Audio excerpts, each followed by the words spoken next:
Panorama group, जो सोचता है वो करता है। नमस्कार, आपने देखना शुरू कर दिया है भारत लाइव और मैं आपके साथ स्नेहा गुप्ता। भारत लाइव के खास कार्यक्रम भीतर की बात में आपका स्वागत है। भीतर की बात में बाबा आपको बताते हैं बिहार की राजनीति की वो खबरें, वो अंदर की बात जो शायद आपसे चूक गई हो या फिर आपके नज़र में नहीं हो। आज बात करेंगे, बिहार में चुनाव होने वाले हैं और जब जब बिहार में चुनाव होते हैं तब तक दो जो मुद्दे हैं वो सबसे ज़्यादा सामने आते हैं। एक है परिवारवाद और एक है भ्रष्टाचार। लेकिन 2020 में तेजस्वी यादव ने, जो बिहार के पूर्व डिप्टी सीएम रहे, उन्होंने ये ट्रेंड चेंज कर दिया और चुनाव अब मुद्दों पर होते हैं। लेकिन इस बार फिर से जिस तरीके से मुद्दे परिवारवाद और भ्रष्टाचार पे हो गए हैं, तो इस बार लालू यादव ने भाजपा और मोदी जी के वो 10 सीटों पर बैंड बजा दिए हैं। और क्या कुछ खबरें हैं और क्या कुछ भीतर की बात पर होगा, हम सब कुछ जानेंगे। बाबा से सर सीधे जुड़ते हैं। कौन सी सर वो 10 सीटें हैं और जो ट्रेंड चुनाव का बदला था तेजस्वी यादव ने, क्या इस बार फिर से मुद्दों पे चुनाव होगा या फिर वही मुद्दा हो जाएगा, परिवारवाद और भ्रष्टाचार? स्नेहा, सबसे पहले तो इस विश्लेषण को शुरू करने से पहले मैं भारत लाइव के दर्शकों को प्रणाम करता हूं आपके तरफ से, जिन्होंने आपको एक्सेप्ट किया। कल आपने जो खबर किया था उसको लेकर के लोगों ने अच्छा फीडबैक दिया है और आगे भी हम चाहेंगे कि इसी तरह का आशीर्वाद आप पर बना रहे और आप भी पूरा मेहनत करें। देखिए, जिस खबर को लेकर के हम लोगों ने शुरुआत की है भीतर की बात, ये हमारा सिग्नेचर शो है और इसमें हम ऐसी खबरें लेकर के आते हैं जो खबरें पब्लिक डोमेन में नहीं है। और ये जानना इस बिहार की, देश की जनता के लिए ज़रूरी होता है, क्योंकि अंततः फैसला उन्हीं को करना है, अपनी सरकार चुननी है और सरकार में 5 साल के लिए अपने आप को बंधुआ मजदूर बना लेना है। यदि सही आप नहीं चुनेंगे तो इसका मतलब है कि आप बुरी तरह से फंस जाएंगे। इसलिए हमारा ये फर्ज भी बनता है कि हम जो बातें हैं उसको आप तक बताएं।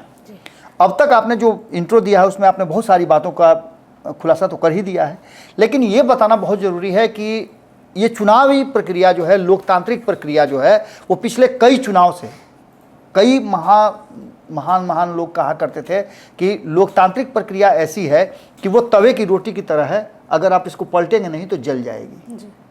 जिस तरह घोड़ा को अगर मोड़िएगा नहीं तो वो लड़ जाएगा, उसी तरह से ये चुनाव भी है। इसमें अक्सर लोगों को अवेयर होना पड़ता है, आम जनता को। और जो वर्तमान परिस्थितियां बनी है, बिहार के 40 सीटों पर अपने 40 उम्मीदवारों का चयन बिहार की 14 करोड़ जनता को करना है। हम लोगों का फर्ज बनता है कि हम इन बातों को रखें। वर्तमान परिस्थिति में मुद्दा जो है वो गौन हो गया है। और एक खबर हमने आज ही किया है। उस खबर में हमने बताया कि जिस तरह से चुनावी प्रक्रिया में आपने अब तक देखा होगा, जब से गठबंधन की राजनीति शुरू हुई है, 70 के दशक से गठबंधन की राजनीति शुरू हुई, आमने सामने दल नहीं बल्कि गठबंधन हुआ करते हैं, तब से ये एजेंडा चल रहा था कि हर दल अपना अपना एजेंडा लेकर के गठबंधन में शामिल हो और एक कॉमन मिनिमम प्रोग्राम बनाया जाए। लेकिन अब वो भी गौन हो गया है। इस बार भारतीय जनता पार्टी डोमिनेट कर रही है और उसका कहना है कि मैं जो एजेंडा तय करूंगा, मेरा जो मैनिफेस्टो होगा उस पर आप लोगों को लड़ना है। आपका मैनिफेस्टो गौन, यानी कि चुनावी प्रक्रिया बहुत तेजी से बदल रही है। लेकिन जो मुद्दे हैं, हमारी आपकी जो समस्या है, जो आम लोगों की समस्या है, गरीबी है, महंगाई है, बेरोजगारी है, पलायन है, इससे कैसे निजात पाएंगे?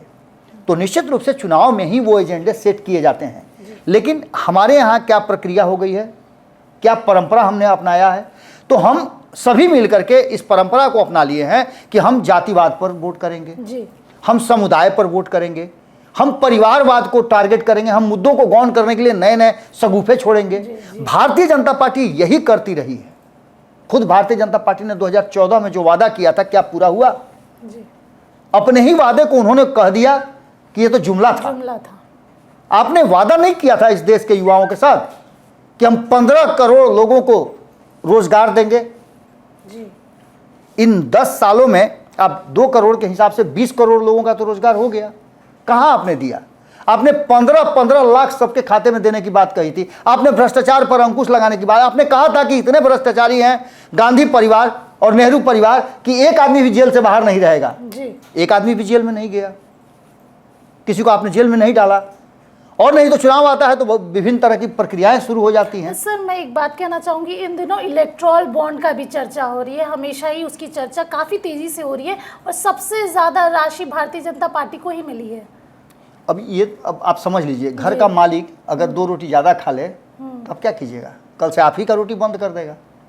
यही बात है, सिंपल सी बात है कि भारतीय जनता पार्टी सत्ता में है और ये भारतीय जनता पार्टी नहीं कर रही है, पहले के सरकारों ने ऐसा ट्रेंड बनाया है, पहले कांग्रेस भी ऐसा करती रही है। सबसे बड़ा डिक्टेटर अगर किसी को कहा गया है तो वो है इंदिरा गांधी, आपातकाल लागू कर दिया था। तो ऐसा कुछ भी नहीं कि भारतीय जनता पार्टी कुछ नया कर रही है, जो हुआ है उसका अनुसरण कर रही है। लेकिन भारतीय जनता पार्टी को वोट आपने क्यों किया था? चेंज के लिए। चेंज हुआ? नहीं हुआ। आपने मेन मुद्दे को हटा करके आपने लोगों के दिल में भर दिया राष्ट्रवाद। अच्छी बात है, हम सब राष्ट्रवादी हैं, इस देश का कोई भी ऐसा नागरिक नहीं जो राष्ट्रवादी नहीं है, कुछ अपवाद को छोड़ करके हर कोई राष्ट्रवादी है। आप दरवाजे पर ठकठकाएंगे तब क्या होगा? आप मंदिर में जाने के लिए हमें मजबूर करेंगे तब हम मंदिर जाएंगे। आप मस्जिद में अजान पढ़ने के लिए, अजान होगा उसके लिए आप हमको कहेंगे तब थोड़े होगा। हम अपने धर्म को, अपने भगवान को मानते हैं, जिसे भी मानते हैं, जिसमें भी आस्था है। लेकिन भारतीय जनता पार्टी ने ये ट्रेंड सेट किया कि आप राम को मानिए। अच्छी बात है, राम का मंदिर बनना चाहिए था। ये सारी चीज़ें, प्रक्रियाएं, ये व्यक्ति के अपने अपने आस्था का सवाल है, इसे राजनीतिकरण इसका नहीं होना चाहिए। लेकिन भारतीय जनता पार्टी ने राजनीतिकरण किया। परिवारवाद की बात कर लीजिए आप, जो सबसे बड़ी बात है परिवारवाद। परिवारवाद में लालू परिवार से लेकर के जितने भी लोग हैं, सभी लोग कहीं ना कहीं बैकफुट पर रहते हैं, क्योंकि जब चुनाव आता है तो उनके परिवार के लोगों के नाम की लिस्ट जो है टाँक दी जाती है, एक सूची लगा दी जाती है, फलाना का बेटा फलाना, फलाना का बेटा फलाना। क्या आपके यहाँ कोई बेटा और बाप नहीं है क्या? आपके यहाँ भी है। इस बार जो प्रक्रिया मैंने कहा भी था कि 2020 से जो बिहार में परिवर्तन हुआ है, तेजस्वी यादव को हैट्स ऑफ इसके लिए कि उन्होंने चुनाव में पहली बार मुद्दा आधारित चुनाव कराने के लिए और होने के लिए मजबूर किया। उन्होंने रोजगार को प्राथमिकता दी और भारतीय जनता पार्टी, नीतीश कुमार, आज नीतीश कुमार भले कर थोड़ा सा इन्ने उन्ने हो गए थे ना, आप आए थे तो बिचवा में नहीं थे आपके साथ, अब हम कहीं नहीं जाएंगे, अब आप ही के साथ रहेंगे, ये कह करके थोड़ा सा हो सकता है कि मैं विषय से विषयांतर भी हो रहा हूँ। लेकिन तलाक के बाद यदि पति कहे कि नहीं अब तुम्हारे साथ मारपीट नहीं करेंगे, पत्नी कहे कि नहीं अब तुमको मारना भी है तो मार लो, तो फिर अलग क्यों हुए थे? तलाक क्यों हुआ था? सिंपल सी बात है कि मुद्दा आधारित राजनीति 2020 में शुरू हुई थी और अभी भी तेजस्वी यादव और राष्ट्रीय जनता दल मुद्दा पर ही बात करने के लिए तैयार है। 2024 का चुनाव भी मुद्दा पर ही होगा। भले ही इस बात को लेकर के नरेंद्र मोदी, भारतीय जनता पार्टी या अन्य लोग परिवारवाद की बात कर रहे हैं। यही नीतीश कुमार ना है जो महागठबंधन में तो कहते थे कि अरे हमरे साथ है इसलिए तंग करता है वो सब ना, आज उनका सुर बदल गया है। तो ये बातें बिहार और देश की जनता को समझनी होगी कि फैक्ट क्या है। हर कोई में एक लालू है, एक नरेंद्र मोदी है, एक नीतीश कुमार है, बस अपने अंदर से उनमें से किसको कब निकालना है ये जरूरी है। ऐसी स्थिति में परिवारवाद की बात जब आती है तो आपने देखा होगा कि पूरा का पूरा भारतीय जनता पार्टी और एनडीए मैं मोदी का परिवार लिखना शुरू कर दिया। चलिए, परिवारवाद की शुरुआत तो आपने कर दी। आप भले ही चाहे जिस रूप में भी परिवार हो, लेकिन परिवार तो आपने, परिवारवाद को समर्थन तो आपने किया। आपने ये तो कहा कि मोदी के परिवार हम हैं। चलिए, परिवारवाद की एक शुरुआत यहाँ हो गई। अब इस परिवारवाद पर 11 ऐसी सीटें हैं जिस पर लालू प्रसाद ने लिस्ट जारी कर दिया है कि अगर हम परिवारवादी हैं तो आप क्या हैं। इनमें से आप अगर सूची की बात करें हम, तो सीधी तौर पे लालू प्रसाद को लेकर के, उनके राबड़ी देवी को लेकर के, तेजस्वी यादव को लेकर के, तेज प्रताप को लेकर, मीसा भारती को लेकर के, रोहिणी आचार्य को लेकर के, इन सबको लेकर के आप जितना भी बात कर लीजिए, लेकिन क्या अश्विनी चौबे के बेटा नहीं आते हैं? क्या अमित शाह के बेटा भले ही राजनीति में नहीं है लेकिन क्या वो अलग जगहों पर नहीं है? सभी अपने अपने बेटा को लगाए हुए हैं काम में।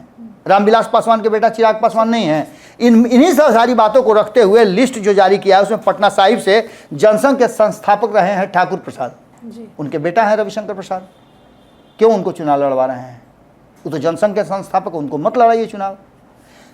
दूसरी लिस्ट में शामिल है पूर्व मंत्री मुन्ना लाल के पुत्र शिवेश राम, जिनको सासाराम से आप चुनाव लड़ाए। हाजीपुर से रामविलास पासवान के पुत्र चिराग पासवान है, ये भी परिवारवाद है। समस्तीपुर से अशोक चौधरी की पुत्री शांभवी हैं, ये भी परिवारवाद हो सकता है। समस्तीपुर से अशोक चौधरी की पुत्री है। उसके अलावा शिवहर से आनंद मोहन की पत्नी है लवली आनंद, इनके बेटा पहले भी रहे हैं विधायक।